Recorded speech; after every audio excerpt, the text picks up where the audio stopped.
नमस्कार जी। नमस्कार। ओम नमः शिवाय। ओम नमः शिवाय। ये जो आपका लुधियाना में पहली बार शिव भोलेनाथ का कृष्णा मंदिर, न्यू कृष्णा मंदिर मॉडल टाउन में लुधियाना में जो आप ये जो सत्संग करवाने जा रहे हो, वो संदेश आप पब्लिक को क्या देना चाहते हो?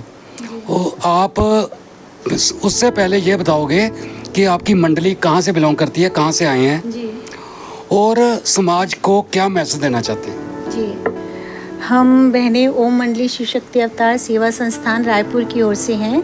रायपुर हमारा हेड क्वार्टर है और हम सभी ऑल ओवर इंडिया से भाई बहन यहाँ पर लुधियाना में आए हैं। जैसे कि मैं खुद ही मुंबई से आई हूँ यहाँ इस प्रोग्राम के लिए। तो मैं आप सभी को जो भी सुन रहे हैं इस समय, उन सभी को 15 सितंबर 2024 रविवार सुबह 10 बजे से 1 बजे शिव भोलेनाथ के सत्संग में सभी को हार्दिक आमंत्रित करती हूँ। आप सभी अवश्य पधारें। तो जैसा कि आपने पूछा कि हमारी संस्था का उद्देश्य क्या है ओम का, तो देखिए आज संसार में बहुत दुख है, अशांति है, तनाव है। आज किसी बच्चे से भी पूछेंगे आप तो उसको भी टेंशन है।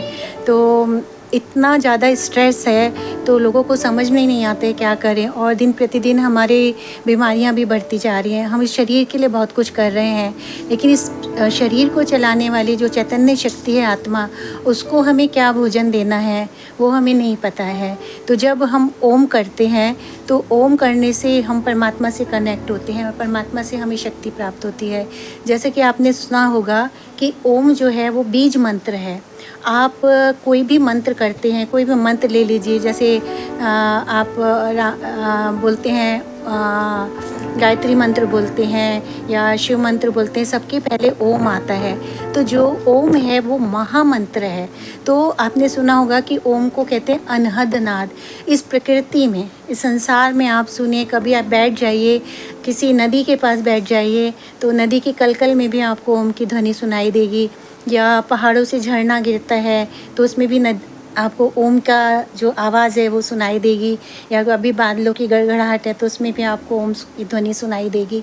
तो इस प्रकृति में चारों ओर ओम का जो नाद है वो अनवरत बहता रहता है। तो ऐसे ही ओम का नाद हमारे अंदर भी अनवरत चलता रहता है, लेकिन आज हम उस चीज़ को भूल गए हैं। तो जब हम ओम का उच्चारण करते हैं तो हम परम शक्ति से जुड़ते हैं, और जब हम परम शक्ति से जुड़ते हैं तो उनसे हमें शक्ति प्राप्त होती है, तो जिससे हमारा जो शरीर, सबसे पहले हमको शांति मिलती है। आज सारे संसार में इतना दुख है, अशांति है, तनाव है, लोग स्ट्रेस और टेंशन में जी रहे हैं। तो ओम करने से सबसे पहले हमको बहुत ज़्यादा मानसिक शांति की अनुभूति होती है और हमको शक्ति प्राप्त होती है। तो आज कितनी सारी आप बीमारियां देख रहे हैं कि दुनिया में नई नई बीमारियां भी आ रही हैं और हर कोई बीमार है। तो जब हम ओम करते हैं तो ओम की जो वाइब्रेशंस हैं उससे हमारी बॉडी में हीलिंग होती है, हमको शारीरिक शक्ति भी मिलती है। आज कैंसर जैसी जो बड़ी व्याधि है वो भी ओम के उच्चारण से ठीक हो जा रही है। तो आप YouTube पे सर्च करेंगे, बहुत लोगों के एक्सपीरियंस आते हैं। जैसे हमने अभी देखा था, एक बहन ने 45 मिनट तक ओम का उच्चारण किया तो उनका कैंसर एकदम ठीक हो गया। तो ओम जो है अपने आप में इतनी पवित्र और शक्तिशाली ध्वनि है कि उसके उच्चारण मात्र से हमारी हर समस्या का समाधान हो जाता है और हमें एक सकारात्मक शक्ति, पॉजिटिविटी का अनुभव होता है। तो और ओम जब हम करते हैं तो इसके वाइब्रेशंस जब चारों ओर फैलते हैं तो वो भी प्रकृति में जाते हैं। आज हमने अपने ही संकल्पों से सारी सृष्टि को जो हमने दूषित किया है, तो आप देख रहे हैं कहीं अर्थक्वेक हो रहा है, कहीं लैंडस्लाइड हो रहा है, लेकिन जब हम अपने संकल्पों से ओम जैसी पवित्र ध्वनि का उच्चारण करेंगे तो प्रकृति को भी उससे लाभ प्राप्त होगा।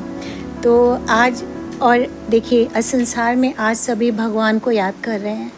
तो हम भगवान को क्यों याद करते हैं? क्योंकि हम मंदिर जाते हैं, उनके आगे माथा टेकते हैं। तो हर एक मनुष्य की एक इच्छा होती है कि कभी ना कभी उसे भगवान के दर्शन हो।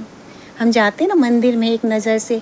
तो मैं आप सबसे अनुरोध करूंगी कि आप इस प्रोग्राम में अवश्य आइए। वो सर्वशक्तिवान परम पिता परमात्मा स्वयं परम धाम से नीचे हम लोगों को अपनी नज़रों से निहाल करने के लिए आ रहे हैं। तो आप मंदिर में जाके भगवान के दर्शन करते हैं, यहाँ भगवान स्वयं ही अवतरित हो रहे हैं हम सबके नज़र से निहाल करने के लिए। तो मैं आप सभी से अनुरोध करूँगी, आप इस प्रोग्राम में अवश्य आइए और उसका लाभ लीजिए। Thank you.